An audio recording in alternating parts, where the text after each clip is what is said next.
கோதுமை மாவில் திருநெல்வேலி அல்வா செய்வது எப்படின்னு பார்க்கலாம் வாங்க.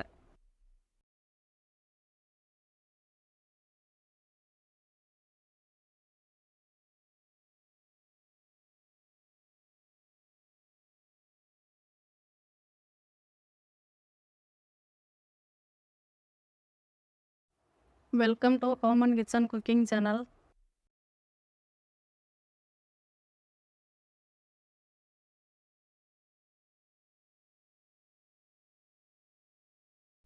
இப்போ அல்வா செய்ய வீட்டில் அரைச்சி வச்சுருக்க கோதுமை மாவில் இந்த 1 கப்பு எடுத்துக்கிறேன்.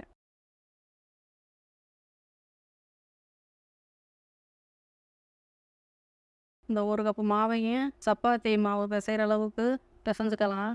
இந்த மாதிரி சப்பாத்தி மாவு எப்படி பிசைகிறோமோ அப்படி இந்த பதத்துக்கு பிசைஞ்சுக்கணும். அந்த மாதிரி பிசைஞ்சு எடுத்துக்கோங்க. இந்த அளவுக்கு பிசைஞ்சாச்சு. இப்போ எந்த கப்பில் தண்ணி எடுத்தோமோ அதே கப்பில் 1 கிளாஸு தண்ணி எடுத்து அது மூழ்கிற அளவுக்கு தண்ணியை ஊற்றி நல்லா அமுக்கி ஒரு 3 மணி நேரம் மூடி போட்டு வச்சுக்கலாம். அந்த மாதிரி மூடி ஒரு 3 மணி நேரம் ஊறட்டும். அதுக்கு முன்னாடி இப்போ 3 மணி நேரம் ஆயிடுச்சு. இதில் கோதுமை மாவில் பாகம் எடுத்துக்கணும் நல்லா பிசைஞ்சு. அதுக்கு முன்னாடி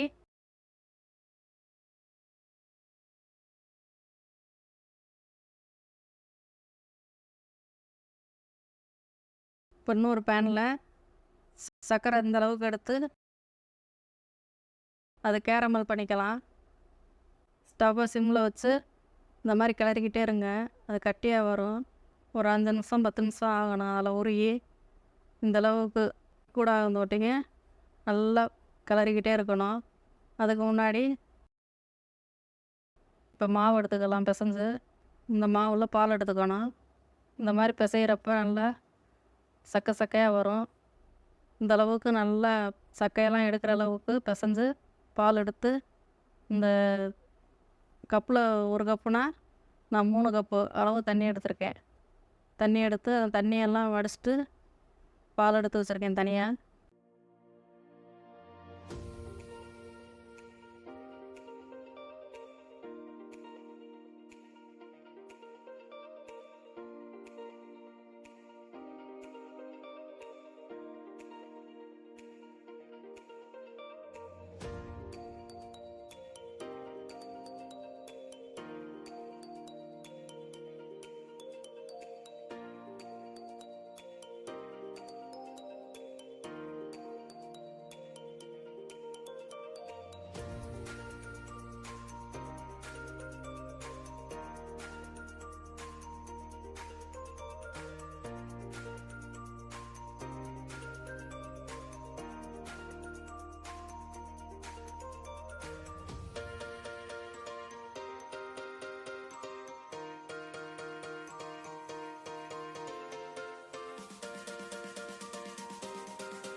இப்போ இந்த பேனில் நெய் 1 ஸ்பூன் எடுத்து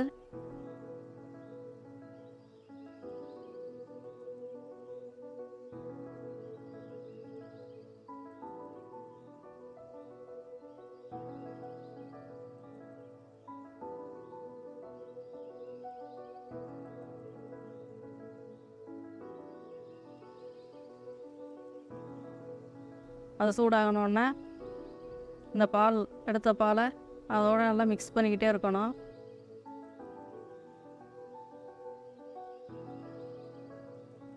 தண்ணியாக தான் இருக்குது. இதை சேர்த்து நல்லா கலந்துக்கிட்டே இருக்கணும். இப்போ கலந்துக்கிட்டே இருக்கப்ப நல்லா ஒரு திக்னஸ் வரும். இந்த அளவுக்கு இந்த பதத்துக்கு வர்றப்ப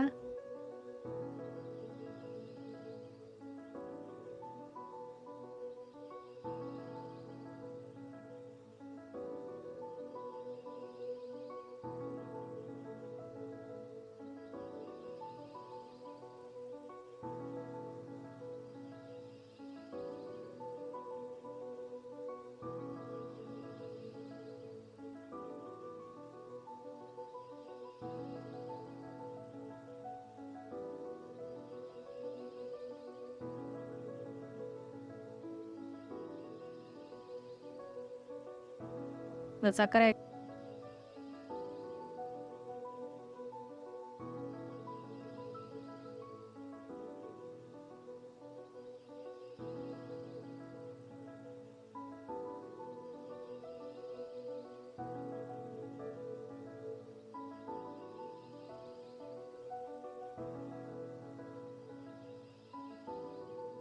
அதையும் சேர்த்து இந்த அளவுக்கு கலரிக்கிட்டு இருக்கப்ப கேரமல் பண்ணி வச்சுருக்கிறத சேர்த்து அதையும்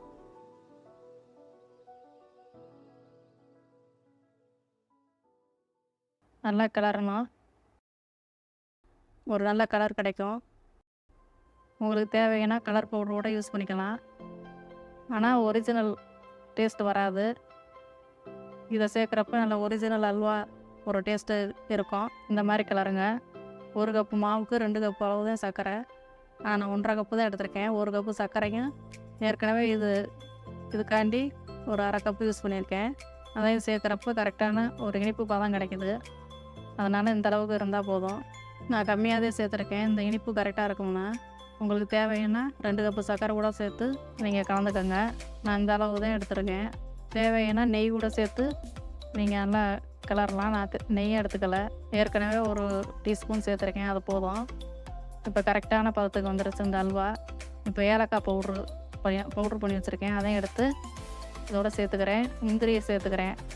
கொஞ்சம் முந்திரி எடுத்து இதோட சேர்த்து நல்லா மிக்ஸ் பண்ணணும்.